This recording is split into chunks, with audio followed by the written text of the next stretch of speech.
পোনপ্ৰথমে আজি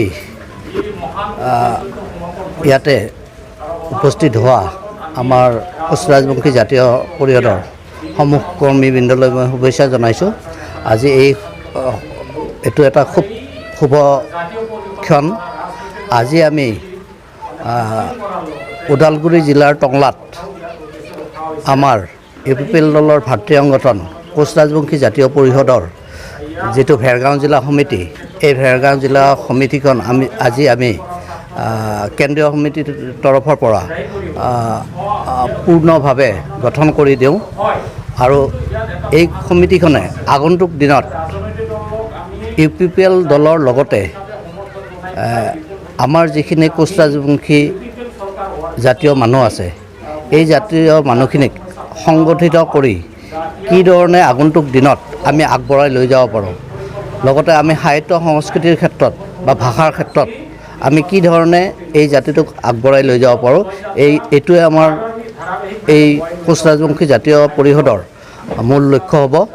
আৰু ইয়াৰ দ্বাৰা আমি সম্পূৰ্ণ জাতিটোৰ কাৰণে আমি বিভিন্ন অঞ্চলৰ পৰা যিখিনি আমাৰ দুখীয়া শ্ৰেণীৰ কোচ ৰাজবংশী মানুহ আছে, সেইখিনিক যাতে আমি BTR চৰকাৰ হোৱাৰ পিছত UPPL চৰকাৰ গঠন হোৱাৰ পিছত যেন আমি এই যিখিনি কোচ ৰাজবংশী জাতীয় যিখিনি আমাৰ দুখীয়া শ্ৰেণীৰ লোক আছে, সেইসকলক যাতে আমি আৰ্থিক দিশত কিছু সহায় সহযোগ কৰিব পাৰোঁ, এইটো আমাৰ উদ্দেশ্য থাকিব। আৰু আগন্তুক দিনত আমি যিমান পাৰোঁ আমাৰ কোচ ৰাজবংশী যিখিনি খুব দুখীয়া পৰিয়ালৰ ছাত্ৰ আছে, এই ছাত্ৰখিনিক আমি কি ধৰণে পঢ়া শুনাৰ ক্ষেত্ৰত আগবঢ়াই লৈ যাম, বিভিন্ন ধৰণৰ শিক্ষা দীক্ষাৰ ক্ষেত্ৰত আগবঢ়াই লৈ যাম, এই ধৰণে আমি কাম কৰি যাম। আৰু মূলতঃ এই দলটোৰ মূল লক্ষ্য হৈছে আগন্তুক যিটো BTR ইলেকশ্যন, এই BTR ইলেকশ্যনত যেন আমি কোচ ৰাজবংশী জাতীয় পৰিষদ হিচাপে আমি UPPL দলক যাতে সম্পূৰ্ণভাৱে জিকাই লৈ যাব পাৰোঁ, এইটো আমাৰ লক্ষ্য থাকিব। আৰু আগন্তুক দিনত আমি পাৰ্যমানে এই UPPL দলৰ হৈ লগতে আমি কোচ ৰাজবংশী জাতীয় পৰিষদৰ হৈ কাম কৰি যাম। এইটো আচলতে বৰ সুন্দৰ কথা, আপুনি খুব সুন্দৰ প্ৰশ্ন এটা কৰিছে। যোৱা 17 বছৰ BPF দলে BTCত চৰকাৰ চলাইছিলে। এই সময়ছোৱাত, এই 17 বছৰ কালছোৱাত BPF চৰকাৰখনে কোনো ধৰণৰ জাতি জনগোষ্ঠীৰ কথা চিন্তা কৰা নাই। তেওঁলোকে খালি নিজৰ সুযোগ সুবিধা, নিজৰ কথাবিলাকেই চিন্তা কৰিছে। কিন্তু BTR চুক্তিৰ দ্বাৰা আমাৰ যিহেতুকে UPPL দলৰ সভাপতি প্ৰমোদ বড়ো হ'ল, তেওঁ কিন্তু এতিয়া আমাৰ গভৰ্ণমেণ্ট ফৰ্মেশ্যন হোৱাই নাই, কিন্তু তাৰ আগতেই ইতিমধ্যে যিহেতুকে BTR চুক্তিত 18টা BTCত থকা 18টা জাতি জনগোষ্ঠীৰ উন্নয়নৰ কথা সন্নিৱিষ্ট হৈ আছে।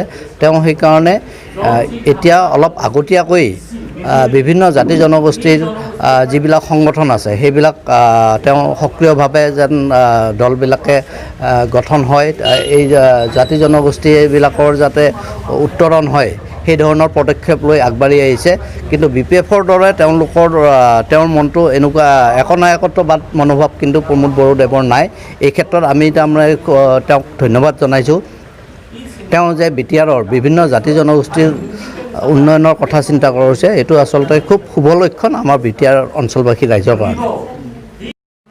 প্ৰাৰম্ভিক প্ৰতিক্ৰিয়া মানে মই এইটোৱে ক'ব বিচাৰিছোঁ, যিহেতুকে আজি BTR চুক্তিৰ আধাৰত আমাৰ UPPL দলৰ সভাপতি মাননীয় প্ৰমোদ বড়ো ছাৰে, তেখেতে আমাৰ এই BTRত যিখিনি জনগোষ্ঠীয় মানে দল আছে, বিশেষকৈ আমাৰ কোচ ৰাজবংশী জাতীয় মহাপৰিষদ মানে এটা গঠন কৰি মানে তেখেতে উন্নয়নৰ কাৰণে এটা জাতীয় মহাপৰিষদ উন্নয়ন পৰিষদ গঠন কৰিছে। গতিকে মই পোনপ্ৰথমে মানে আমাৰ প্ৰমোদ বড়ো ছাৰক ধন্যবাদ জ্ঞাপন কৰিছোঁ। তেখেতে আমাৰ এই কোচ জাতিটোৰ হকে যিটো নেকি এটা কোচ ৰাজবংশী জাতীয় উন্নয়ন পৰিষদ গঠন কৰি দিছে, গতিকে তাত আমাৰ ভেৰগাঁও জিলা কোচ ৰাজবংশী জাতীয় পৰিষদৰ এই সভাপতিৰ দায়িত্বটো আজি এই সভাত আমাক ন্যস্ত কৰিছে। গতিকে মই পোনপ্ৰথমে মই আজি এই সভাৰ জৰিয়তে মই সকলোকে অভিনন্দন জনাইছোঁ আৰু যাতে এই দায়িত্বটো গ্ৰহণ কৰি আমাৰ এই ভেৰগাঁও জিলাৰ গোটেইখিনি সমষ্টি সামৰি, তাৰমানে 5টা সমষ্টি সামৰি আমি গোটেইখিনি মানুহক আমি ইয়াতে অন্তৰ্ভুক্ত কৰিব পাৰোঁ কমিটিখনত, তাকে মই আহ্বান জনাইছোঁ।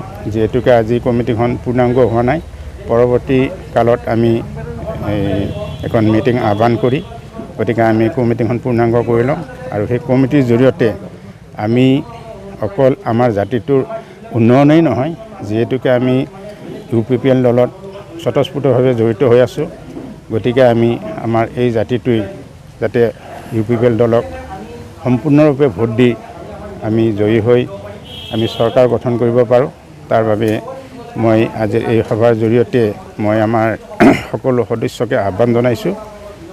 আমি এই উন্নয়ন পৰিষদটোৰ জৰিয়তে কমিটি গঠন হোৱাৰ লগতে আৰু আমাৰ চৰকাৰক জয়ী কৰি আমি যাতে আমাৰ উন্নয়নৰ কামখিনি আগবঢ়াই নিব পাৰোঁ, তাৰ বাবে মই আশা ৰাখিছোঁ। আপুনি অনাগত দিনত মানে কেনেদৰে কাম কৰিব বা আগবাঢ়িব? মই অনাগত দিনত ভাবিছোঁ, যিহেতুকে আমি আমাৰ ওপৰত আমাৰ যিহেতুকে আৰু এটা চেণ্ট্ৰেল কমিটি আছে, আমি বিশেষকৈ আমাৰ চেণ্ট্ৰেল কমিটিৰ সভাপতি আমাৰ জয়ন্ত বৰুৱা ডাঙৰীয়া, গতিকে তেখেতৰ দিহা পৰামৰ্শ আৰু আমাৰ লগতে UPPL দলৰো আমাৰ এই জিলাৰ সভাপতি মাননীয় নন্দৰাম বড়ো, সম্পাদক ৰাজেন বড়ো, তেখেতসকলৰ দিহা পৰামৰ্শবিলাক শিৰোগত কৰি আমি আগবাঢ়ি যাম বুলি আশা ৰাখিছোঁ।